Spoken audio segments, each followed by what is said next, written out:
Welcome to जमीन से आसमान तक पहुंचने वाले 10 फिल्मी स्टार्स पार्ट 2। अगर आपने पार्ट 1 नहीं देखा तो डिस्क्रिप्शन बॉक्स में दिए गए लिंक पर जाकर देख लीजिए। 10 सेलिब्रिटीज के बारे में हमने पार्ट 1 में बताया था। 10 और सेलिब्रिटीज के बारे में हम इस वीडियो में बताएंगे, तो चलिए शुरू करते हैं। आपको किस सेलिब्रिटी की लाइफ स्टोरी सबसे ज्यादा अच्छी और इंस्पायरिंग लगती है, कमेंट करके बताइएगा।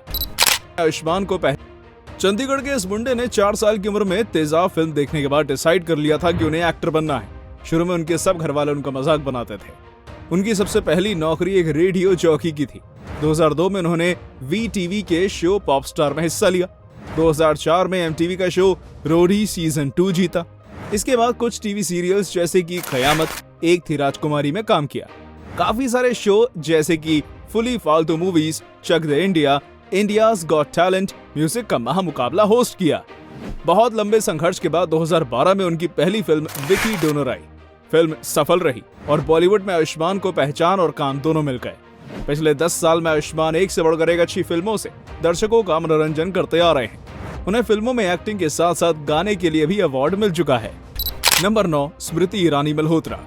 भारत की केंद्रीय महिला एवं बाल विकास मंत्री और अल्पसंख्यक कार्य मंत्री स्मृति ईरानी मल्होत्रा मॉडल बनना चाहती थी, पर उनके घर वालों ने उसके लिए मना कर दिया। स्मृति पढ़ाई के बाद 21-22 साल की उम्र में घर छोड़कर दिल्ली से मुंबई आ गई। मुंबई में खर्च चलाने के लिए वो एक रेस्टोरेंट में काम करती और साथ साथ मॉडलिंग और एक्टिंग के लिए ऑडिशंस भी देती रहती। 1998 में स्मृति ने मिस इंडिया कंपटीशन में हिस्सा लिया, पर जीत नहीं पाई। उन्होंने रामायण, मेरे अपने, क्या हादसा क्या हकीकत एटसेट्रा कई नाटकों में काम किया, पर उनको सही पहचान एकता कपूर के क्योंकि सास भी कभी बहू थी सीरियल से मिली थी।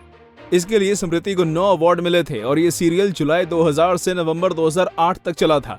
2003 में इन्होंने बीजेपी ज्वाइन कर ली। 2014 में पार्टी ने इन्हें लोकसभा इलेक्शंस में राहुल गांधी के खिलाफ खड़ा किया और इन्हें हार का सामना करना पड़ा, पर 2019 के इलेक्शन में इन्होंने फिर चुनाव लड़ा और इस बार इन्होंने राहुल गांधी को हरा दिया। आज ये 2 मंत्रालयों में मंत्री हैं। नंबर 8, अरशद वारसी। अरशद वारसी का जन्म मुंबई में ही हुआ था। 14 साल की उम्र में उनके माता पिता की मृत्यु हो गई। घर में आर्थिक तंगी हुई तो उन्होंने 10th की पढ़ाई बीच में छोड़ दी और घर घर जाकर नेल पॉलिश और लिपस्टिक बेचने लगे।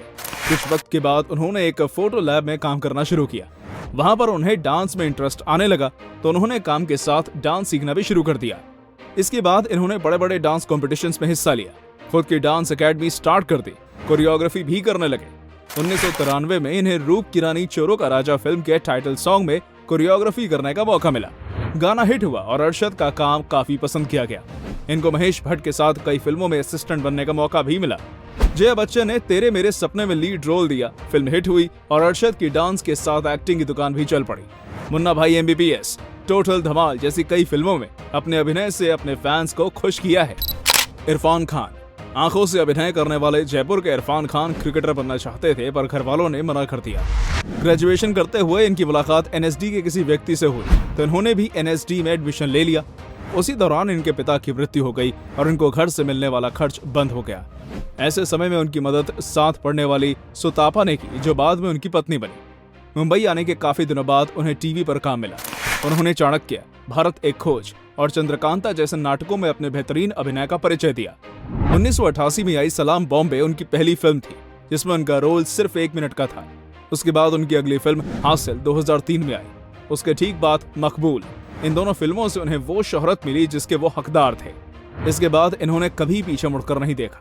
बॉलीवुड के साथ साथ इन्होंने हॉलीवुड में भी नाम कमाया। इन्हें भारत सरकार से पद्मश्री मिला है और भारत के पहले ऐसे एक्टर हैं जो किसी ऑस्कर विजेता फिल्म का हिस्सा रहे हैं। Number 6, Sonu Sood. Real life के विलन सोनू सूद 2020 में कोरोना काल के समय गरीबों की मदद करके उनके मसीहा बन गए। सोनू सूद पंजाब के मोगा शहर के मिडिल क्लास फैमिली से हैं। नागपुर से इंजीनियरिंग की पढ़ाई की। उसके बाद फिल्मों में काम करने का सपना लेकर मुंबई आ गए और गुजारे के लिए मॉडलिंग शुरू कर दी। हिंदी फिल्मों में काम नहीं मिला तो उन्होंने साउथ फिल्म इंडस्ट्री का रुख कर लिया। सोनू की पहली फिल्म तमिल भाषा की कालज घर थी। इसके बाद इन्होंने तेलुगु, कन्नड़ा भाषा में कई फिल्मों में काम किया। उन्होंने ज्यादातर नेगेटिव रोल ही किए और उसके लिए अवार्ड भी जीते। इनकी पहली हिंदी फिल्म 2012 में आई शहीद-ए-आजम। युवा, आशिक बनाया आपने, जो धाग पर, सिंह इज किंग, दबंग जैसी बड़ी बड़ी फिल्मों में काम किया है। दबंग के लिए बेस्ट नेगेटिव रोल का अवार्ड भी मिला था। एक्टर के साथ साथ सोनू अब फिल्म निर्माता भी हैं। रियल हीरो सोनू सूद ने लोगों की मदद करने का जो सिलसिला 2020 में शुरू किया था, कोरोना के खत्म होने के बाद भी जारी है। नंबर 5, अक्षय कुमार। बॉलीवुड के खिलाड़ी कुमार को बॉलीवुड में इस मुकाम तक पहुंचने के लिए काफी पापड़ बेलने पड़े थे। कभी बावर्ची बने, कभी दिल्ली में कुंदन की नकली ज्वेलरी खरीदकर मुंबई में बेचते थे, बच्चों को मार्शल आर्ट सिखाया, वेटर का काम किया, ट्रैवल एजेंसी में काम किया, फिर एक फोटोग्राफर के पास काम करने लगे। फोटोग्राफर ने इनकी मेहनत और ईमानदारी को देखकर इनका फोटोशूट फ्री में कर दिया। इन फोटोज को लेकर अक्षय फिल्म मेकर्स के चक्कर लगाते रहते थे। आखिर में उनको एक फिल्म मिली जिसका नाम था सौगंध, जो 1991 में रिलीज हुई थी पर फ्लॉप हो गई। अक्षय की पहली हिट फिल्म थी खिलाड़ी। इसके बाद अक्षय को खिलाड़ी शब्द वाली कई फिल्में मिली और हिट भी हुई, जिसकी वजह से उन्हें सब खिलाड़ी कुमार कहकर बुलाने लगे। आज अक्षय सबसे महंगे एक्टर्स में से एक हैं और साल में सबसे ज्यादा फिल्में बनाने वाले एक्टर भी बन गए हैं। नंबर 4, जैकी श्रॉफ। बॉलीवुड के जग्गू दादा उर्फ जैकी श्रॉफ उर्फ जय किशन काकू भाई श्रॉफ ने लगभग 9 भाषाओं की फिल्मों में काम किया है। आर्थिक तंगी की वजह से 11th क्लास तक ही पढ़ाई कर पाए थे। वो होटल में शेफ या फिर एक एयर इंडिया में फ्लाइट अटेंडेंट बनना चाहते थे, पर दोनों में से कोई भी डिग्री करने के लिए पैसे नहीं थे, इसलिए जग्गू दादा छोटे मोटे काम किया करते थे। एक दिन वो बस स्टैंड पर खड़े थे तो उनसे किसी ने पूछा कि मॉडलिंग करेंगे। जग्गू दादा बोले, मॉडलिंग क्या होता है भाई? जवाब मिला कि तुम्हें फोटो खिंचवानी है, उसके लिए तुम्हें पैसे मिलेंगे। जग्गू दादा ने तभी हाँ कर दी।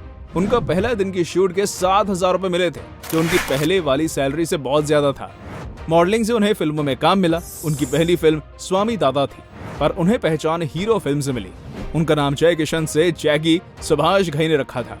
परिंदा फिल्म के लिए उन्हें बेस्ट एक्टर का अवार्ड भी मिला था। उन्होंने बड़ी छोटी हर तरह की ढेरों फिल्मों की हैं और आज भी कर रहे हैं। नंबर 3, मिथुन चक्रवर्ती। मिथुन चक्रवर्ती कोलकाता के रहने वाले हैं। पढ़ाई की बात करें तो उन्होंने केमिस्ट्री में BSc की थी। बहुत कम लोग जानते हैं कि मिथुन कट्टर नक्सली बन गए थे, पर जब करंट लगने से उनके भाई की डेथ हो गई तो वो वापस अपने परिवार के पास लौट आए। ऐसा करने से नक्सली उनकी जान के पीछे पड़ गए। शायद मिथुन अपनी जान बचाने के लिए मुंबई आए और इस मुकाम तक पहुंचे। मिथुन अपने स्ट्रगल के दिनों में पेट भरने के लिए पार्टियों में डांस करते थे। सोने के लिए जगह नहीं थी, इसलिए बिल्डिंग की छत और पानी की खाली टंकियों में सोते थे। उनकी पहली फिल्म एक आर्ट फिल्म मृग्या थी, जो 1976 में आई थी। इसके लिए उन्हें नेशनल अवार्ड भी मिला था। इसके बाद उन्हें फिल्में तो मिली पर पहचान नहीं मिली। फिर 1982 में फिल्म आई डिस्को डांसर, जो सुपर हिट हुई। इस फिल्म में मिथुन ने स्ट्रीट डांसर की भूमिका निभाई थी और इस फिल्म के बाद से उन्हें बॉलीवुड के डिस्को डांसर के नाम से जाना जाता है। 80 के दशक में बिग बी से भी ज्यादा लोकप्रिय हो गए थे और आज तक फिल्में और टीवी पर सक्रिय हैं। नंबर 2, कपिल शर्मा। कपिल शर्मा पंजाब के अमृतसर के एक हेड कांस्टेबल के बेटे हैं। कपिल बचपन से ही मिमिक्री करके लोगों को हंसाते रहते थे। कॉलेज में होने वाले प्रोग्राम्स में पार्टिसिपेट करते थे। कपिल 23 साल के थे जब उनके पिता की कैंसर से मृत्यु हो गई। इसके बाद वो मुंबई आ गए। गुजारे के लिए थिएटर में नाटक करने लगे। फिर उन्होंने टीवी शो लाफ्टर चैलेंज में हिस्सा लिया।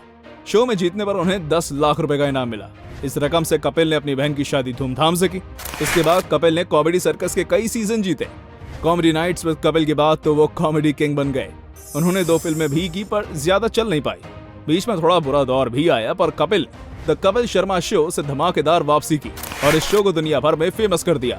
आज कपिल भारत के सबसे बड़े कॉमेडियन के रूप में दुनिया भर में फेमस हो चुके हैं। Number 1, Amitabh Bachchan. Big B 1960 में मुंबई आए तो सालों तक रिजेक्ट होते रहे। कोई कहता आवाज ज्यादा भारी है तो कोई कहता ज्यादा लंबे हो पतले हो। बहुत संघर्ष के बाद रेडियो पर काम मिल गया। उससे पहले खाने के लिए दोस्तों से पैसे मांगते थे, बहुत रोते, मरीन ड्राइव में बेंच पर सोकर गुजारा करते थे। ऐड का ऑफर मिला पर ठुकरा दिया क्योंकि उन्हें पहले फिल्म करनी थी। 1969 में उनकी पहली फिल्म आई 7 हिंदुस्तानी, जो बुरी तरह फ्लॉप रही। एक एक करके आधा दर्जन से भी ज्यादा फिल्में फ्लॉप होती गई। 1973 में आई जंजीर फिल्म ने बॉलीवुड को ऐसा एंग्री यंग मैन दिया जिनका आज तक कोई मुकाबला नहीं है। सदी के महानायक 79 साल की उम्र में भी अपने दम पर फिल्म हिट करवाने की ताकत रखते हैं। तो आई होप आपको ये वीडियो अच्छी लगी हो और थोड़ा बहुत इंस्पिरेशन भी जरूर मिला होगा। इसलिए वीडियो को जल्दी से लाइक, शेयर और सब्सक्राइब कर दीजिएगा ताकि ज्यादा से ज्यादा लोगों को वीडियो देखकर इंस्पिरेशन मिल सके। अगर आपको कुछ और सेलिब्रिटीज के नाम बताए जिनको इस लिस्ट में होना चाहिए तो कमेंट सेक्शन में कमेंट करके बताइए।